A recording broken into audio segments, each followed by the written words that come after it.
आदरणीय दिदीबहिनी तथा दाजुभाइहरू, आज मे दिवस। आजभन्दा 132 वर्ष अघि श्रमको शोषण गरी अनुचित लाभ लिनेहरूका विरुद्ध श्रमिकहरूले सुरु गरेको आन्दोलनको स्मरणमा मनाउन थालिएको अन्तर्राष्ट्रिय श्रमिक दिवस। यस दिवसको अवसरमा सर्वप्रथम म स्वदेश तथा विदेशमा रहनुभएका सम्पूर्ण श्रमजीवी दिदीबहिनी तथा दाजुभाइहरूमा हार्दिक शुभकामना व्यक्त गर्दछु। त्यसै गरी यी बितेका 131 वर्षहरूमा श्रमजीवी वर्गले हासिल गरेका उपलब्धिहरूका लागि हार्दिक बधाई ज्ञापन गर्दछु। आजका दिन विश्वभरि नै काम र जीवनको सन्तुलन कायम गराउन क्रियाशील ट्रेड युनियनहरूले वर्षभरि गरेका कामको फेरिस्त सार्वजनिक गर्ने गर्दछ। श्रमजीवी वर्गका पक्षमा बनाएको दीर्घकालीन योजना र थालिएको तर पुरा हुन बाँकी आफ्ना काम पुरा गर्ने प्रतिबद्धता जनाउँछ र आर्थिक सामाजिक रूपान्तरणको जारी अभियानमा निरन्तर संलग्न रहने बाचा दोहोर्याउने गर्दछ। आजको दिन श्रमजीवी वर्गको संलग्नतामा स्थापित शासन व्यवस्था भएका मुलुकहरूमा मे दिवस विजय उल्लास दिवसको रूपमा मनाइन्छ। जनविरोधी, श्रमजीवी वर्ग विरोधी सत्ता भएका ठाउँमा विरोध र आन्दोलनकै रूपमा पनि यस दिनलाई मनाउने गरिएको छ। विक्रम सम्वत 2003 देखि 2046 सालसम्म नेपालको सङ्गठित श्रम आन्दोलनले यस दिवसलाई श्रमिकहरूको सम्मानित, समृद्ध र सृजनशील जीवनको लागि भएका सबै आन्दोलनहरूको स्मरण दिवसका रूपमा मनाउँदै आएको थियो। निरङ्कुश राजतन्त्र र पञ्चायती तानाशाहीको अन्त्यपछि भने यस दिवसलाई श्रमजीवी वर्गले हासिल गरेका उपलब्धिहरू सार्वजनिक गर्ने उत्सवका रूपमा पनि मनाउँदै आएको छ।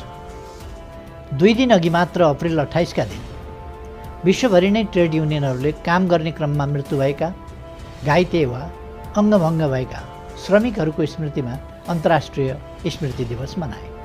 उनीहरूले उराठलाग्दा तथ्यहरू स्मरण गरे।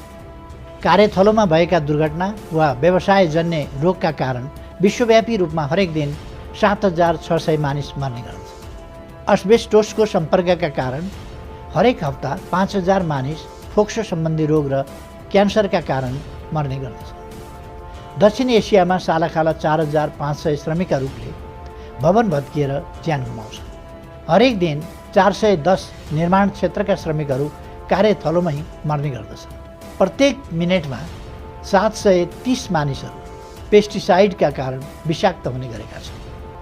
गत सालको तथ्याङ्क अनुसार विश्वभरिमा प्रत्येक आधा घण्टामा एकजना स्वास्थ्यकर्मीले कोभिड-19 का कारण ज्यान गुमाएका छन्। समग्रमा 20,78,000 मानिसहरूले वर्षेनी काम सम्बन्धी रोग र कामका क्रममा घाइते भएकै कारण ज्यान गुमाइरहेका छन्। कोभिडकै कारण गत साल 25 करोड काम गुम्यो र यस वर्ष कम्तीमा 13 करोड काम खतरामा रहेको तथ्य अन्तर्राष्ट्रिय रूपमा प्रक्षेपण गरिएको छ।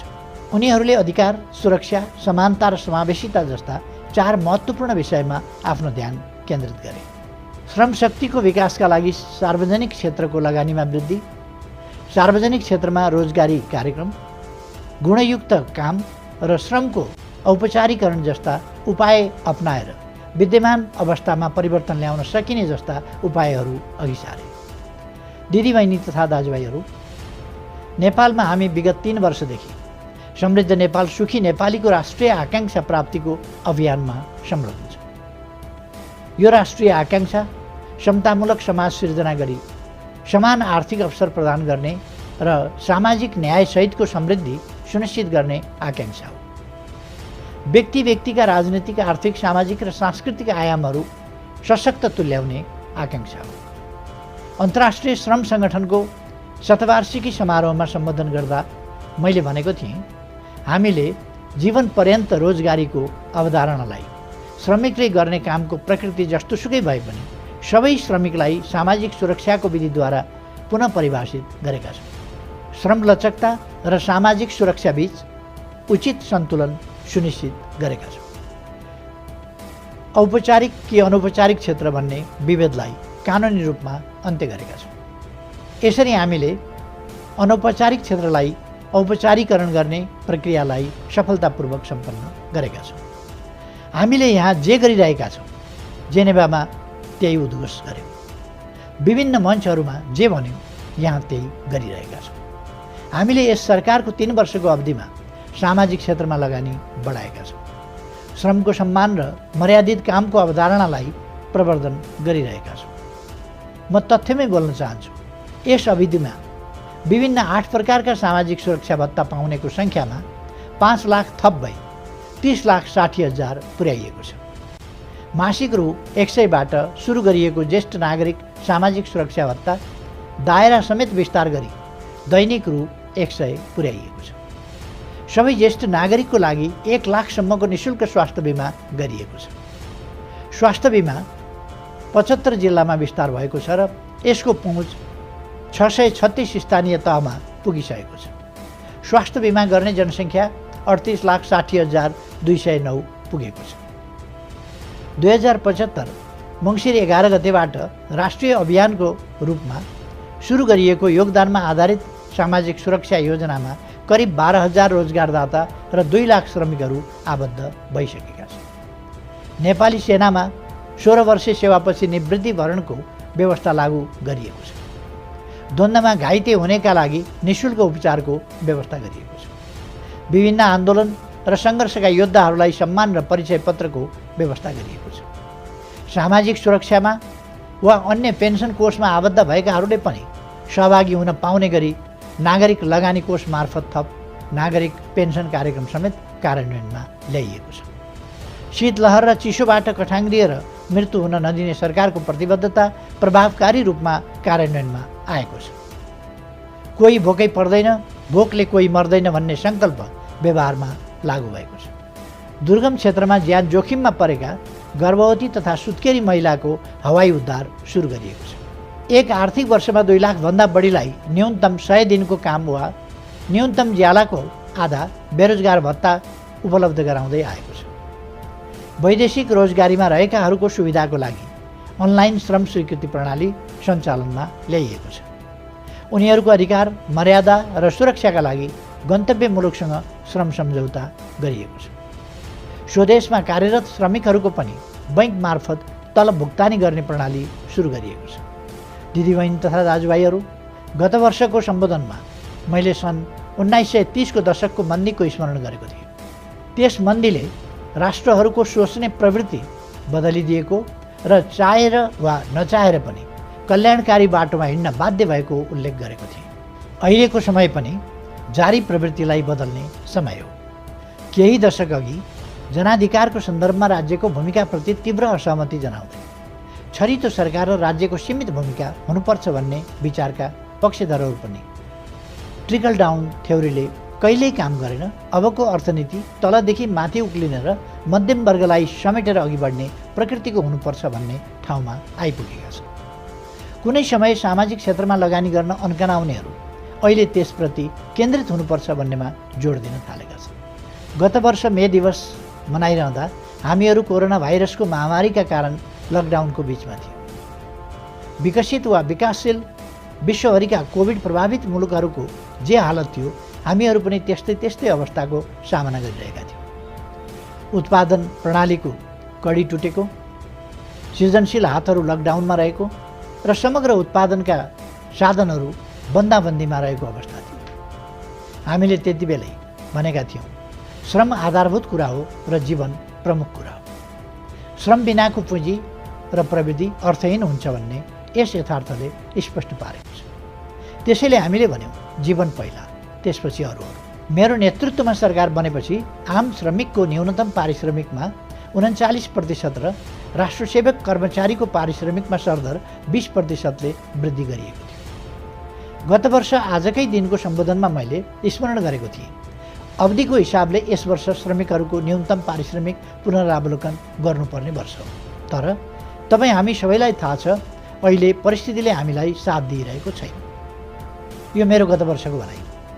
परिस्थितिले साथ दिएन भनेर सधैँ व्यवहार चल्दैन। अनिकालमै पनि सकेसम्म भोकै कोही बस्दैन। न्यूनतम पारिश्रमिकको पुनरावलोकन सामान्यतया तिर्ने पक्ष र लिने पक्षका प्रतिनिधिहरूको आपसी सहमतिमा हुँदै आएको थियो। सरकारले सहजीकरण गर्ने र दुई पक्ष बीच कुरा नमिल्दा मात्र दुवै पक्षलाई सम्बोधन हुने निर्णय लिँदै आएको थियो। दिने वा लिने कुनै पक्षले पनि मर्का परेको महसुस नगरोस् भनेर नै हाम्रो श्रम कानुनमा हक र हित सम्बन्धी माग दाबीलाई अलग अलग ढङ्गले व्यवहार गर्ने कानुनी प्रावधान राखिएको। हक सम्बन्धी माग भनेको न्यूनतम विषय हो, त्यसलाई उल्लङ्घन गर्न मिल्दैन। त्यसैले कानुनद्वारा नै मान्न बाध्य पारिन्छ। हित सम्बन्धी माग काम लगाउनेको तिर्ने क्षमता र काम गर्नेको कार्यकुशलतामा भर पर्छ। त्यसलाई सामूहिक सौदाबाजीद्वारा लिने दिने गरिनुपर्छ। यो खेल श्रम संसारका दुई सहयात्रीले खेल्ने हो। सरकारले उनीहरूका लागि समान समथर खेल मैदान तयार गरिदिन्छ। त्यसैले गत वर्ष असार 23बाटै सरकारले न्यूनतम पारिश्रमिक पुनरावलोकनका लागि सहजीकरण सुरु गर्यो। यस एक वर्षको अवधिमा भएका झन्डै दर्जन बैठक र छलफलबाट दिनेको अङ्क र लिनेको अङ्कमा सुमधुर सहमति हुन सकेन। गएको वर्ष परिस्थितिले साथ दिएन। यस वर्ष पारिश्रमिक बढ्दैन भन्ने सरकारको आग्रहमा श्रम आन्दोलनले उच्च समझदारी देखायो। म धन्यवाद भन्न चाहन्छु। यस वर्ष त्यस्तै समझदारी उद्यमी व्यवसायीहरूद्वारा देखाइनेछ भन्नेमा म विश्वस्त छु। सायद एक वर्षपछि पनि उस्तै, तर थप जटिल परिस्थितिको सामना गरिरहेकोले पनि हुनुपर्छ। न्यूनतम पारिश्रमिक निर्धारणमा यसपटक रोजगारदाता र श्रमिक प्रतिनिधिबीच सहमति हुन सकेन। त्यसैले सरकारको तर्फबाट म जानकारी गराउँछु, आर्थिक वर्ष 78-79बाट लागू हुने गरी श्रमिकको न्यूनतम पारिश्रमिक पुनरावलोकन हुन्छ। मासिक पारिश्रमिक रु 13,450बाट रु 15,000, दैनिक पारिश्रमिक रु 517बाट रु 577, प्रति घण्टा पारिश्रमिक रु 69बाट रु 77। म दोहोऱ्याएर भन्न चाहन्छु, सबैलाई सामाजिक सुरक्षाको दायराभित्र ल्याइन्छ। लक्षित समूहलाई सर्वकालिक सामाजिक सुरक्षा र औपचारिक होस् वा अनौपचारिक श्रम क्षेत्र सबै श्रमिकलाई क्रमशः योगदानमा आधारित सामाजिक सुरक्षा योजनामा समावेश गरिन्छ। यसको सुरुवात यसै आर्थिक वर्षबाट लागू हुने गरी दैनिक ज्यालादारी र करार सेवामा कार्यरत सरकारी सेवाका कामदार कर्मचारीहरूबाट गरिनेछ। तत्काल विवरण प्राप्त 9,840 सङ्घीय कार्यालयमा कार्यरत कर्मचारीबाट यसको सुरुवात गरिनेछ। 31,500 स्थानीय तहमा कार्यरत र विवरण प्राप्त हुने क्रममा रहेका दैनिक ज्यालादारी तथा करार सेवामा कार्यरत सङ्घीय कार्यालयमा कार्यरत कर्मचारीहरूलाई योगदानमा आधारित सामाजिक सुरक्षा योजनामा सामेल गर्ने निर्णय गरी सकिएको छ। दिदीबहिनी तथा दाजुभाइहरू, अहिले फेरि कोरोना भाइरस महामारीको दोस्रो एवं घातक छालले हाम्रो देशलाई पनि लपेट्दैछ। यसै हप्ताबाट शर्तसहितको निषेधाज्ञा लागू गरिएको छ। यसबाट सिर्जना हुने स्वदेश तथा विदेशमा रहनुभएका सम्पूर्ण श्रमजीवी नेपाली दिदीबहिनी तथा दाजुभाइहरूको पीडाप्रति म जानकार छु। त्यस पीडाप्रति संवेदनशील हुँदै हार्दिक ऐक्यबद्धता व्यक्त गर्दछु। श्रमिकको लागि काम र पारिश्रमिक मुख्य कुरा हो। सबै मानिसका लागि जीवन सर्वाधिक महत्त्वपूर्ण कुरा हो। त्यसैले यस महामारीबाट आम नेपालीको जीवन रक्षाका लागि सरकार संवेदनशील छ। कोभिडको दोस्रो छाल नआएको भए सरकारको ध्यान अहिले महामारी विरुद्धको खोपमा मात्र केन्द्रित हुने थियो। अहिले हामी महामारी नियन्त्रण, उपचार र रोकथाम साथसाथै गर्नुपर्ने अवस्थामा छ। सरकार सीमित स्रोतबाट अधिकाधिक सेवा प्रदान गर्न प्रतिबद्ध छ। स्मरण गरौँ, सबै नागरिकलाई निःशुल्क खोप उपलब्ध गराउने प्रक्रिया सुरु गर्नेमा हामी दक्षिण एसियामै भारतपछि पहिलो मुलुक हो। हालसम्ममा पहिलो डोज खोप लगाउनेको सङ्ख्या 21 लाख नागिसकेको छ। दोस्रो डोज खोप लगाउन आरम्भ गरिएको छ। आम श्रमजीवी वर्गसहित सम्पूर्ण नेपालीलाई छिट्टै खोप उपलब्ध गराउनेमा सरकार प्रतिबद्ध छ। तर यी सबैभन्दा महत्त्वपूर्ण कुरा हाम्रो स्वास्थ्य संरचनामा आमूल परिवर्तन गर्ने र स्वास्थ्य सेवालाई भरपर्दो र प्रभावकारी बनाउनु हो। सरकारले त्यसै दिशामा आफ्नो कामलाई तीव्रता दिइरहेको छ। PCR परीक्षण आवश्यकता अनुरूप जारी छ। ल्याब सङ्ख्या 0बाट 87 पुगेको छ। अस्पताल र स्वास्थ्य चौकीमा कुल शैय्या 8,982 छ। उपलब्ध शैय्या सङ्ख्यामा 38.4% थप भएको छ। यस वर्ष मात्र 309 स्थानीय तहमा आधारभूत अस्पताल निर्माणका लागि एकैपटक शिलान्यास गरिएको छ भने थप अस्पतालहरू समेत गरेर 396 आधारभूत तहका अस्पतालहरूको को काम प्रारम्भ भएको छ। अर्को वर्ष थप 204 स्थानीय स्तरका अस्पताल निर्माण सुरु गरिनेछ। आगामी 2 वर्षभित्र सम्पन्न हुने स्थानीय स्तरका यी अस्पतालहरूमा 8000 शैय्या थप हुनेछ। आइसियु शैय्या 400 थपिएको छ। भेन्टिलेटर सहितको शैय्या 300 र उच्च निर्भरताका लागि 2000 शैय्या थपिएको छ। कोभिड-19 को महामारीको सामना गर्ने क्रमसँगै केन्द्रमा 300 बेड र सबै प्रदेशमा 50 बेडका संक्रामक रोग अस्पताल निर्माण गर्न प्रक्रिया प्रारम्भ गरिएको छ। एउटा पक्षमा स्पष्ट हो, कोभिडको महामारीलाई हाम्रो असल अनुशासनले मात्र नियन्त्रण गर्न सकिन्छ। संक्रमण र व्यवसायमा सन्तुलन कायम गर्न सावधानीका साथ व्यवहार गर्नुपर्छ। खोपसँगै सतर्कता अघि बढाइनेछ। संक्रमणको रफ्तारलाई ब्रेक लगाएपछि परिस्थितिमा सुधार गर्न सकिन्छ। जहाँ भिड त्यही कोभिड त्यसै भनिएको होइन। सामाजिक दूरी कायम गर्न र अनिवार्य मास्क लगाउन त्यसै आग्रह गरिएको होइन। दिदीबहिनी तथा दाजुभाइहरू, गत साल चाहिँ यस वर्ष पनि दोहोऱ्याउन चाहन्छु, हाम्रो प्रयास टुट्दै गरेको उत्पादन सम्बन्धको कडीलाई फेरि दुरुस्त गर्ने र अवरुद्ध उत्पादन प्रणालीलाई सुचारू गर्नेमा केन्द्रित हुनेछ। कामको सुरक्षा र थप रोजगारीको सिर्जना हाम्रो लक्ष्य हुनेछ। गत साल चाहिँ यसपटक पनि हाम्रो प्रयास हुनेछ काममा रहेकाहरूको न्यूनतम पारिश्रमिक सुनिश्चित गर्ने, काममा संलग्न कसैको पनि आम्दानी रोकिने वा खोसिने स्थिति आउन नदिने, सङ्घ, प्रदेश र स्थानीय तहमा श्रम प्रधान प्रविधि परिचालनको प्रबन्ध गर्ने, श्रम र प्रविधिको संयोजन तथा ज्यालासहित जनसहभागिताको विकास मोडल अवलम्बन गर्ने। दिदीबहिनी तथा दाजुभाइहरू, गत साल यसै समयदेखि बरालिएको हाम्रो राजनीति अझै सुध्रिएन भन्नुपर्दा मलाई बेहद पीडा भएको छ। स्थिरता र विकासको जनचाहनामा केही नेताहरूको अतृप्त आकाङ्क्षा, कुण्ठा र ईर्ष्याका कारण एक प्रकारको अराजक अवस्था सिर्जना भएको छ। केन्द्रमा सुरु भएको गडबडी प्रदेश र स्थानीय तहसम्म पुगेको छ। प्रतिगमनको नाटकीय प्रचारले सरकारप्रति भ्रम सिर्जना गर्ने र जनमानसमा नेताहरू तथा पार्टीप्रति वितृष्णा बढाउँदैछ। गत सालको सन्देशमा मैले भनेको थिएँ, नेपाली ट्रेड युनियन आन्दोलनले राजनीतिक आन्दोलनलाई धेरै कुरा सिकाएको छ। अप्ठ्यारोमा नहड बढाउने, अनिकालमा मिलेर बिउ जोगाउने, सहकालमा भएका नाफाको न्यायोचित वितरणमा सामाजिक संवाद गर्ने, विविधताबीच एकता कायम गरी अघि बढ्ने। ट्रेड युनियन आन्दोलनले सिकाएको यो पाठ राजनीतिक आन्दोलनले ग्रहण गर्नै सकेन।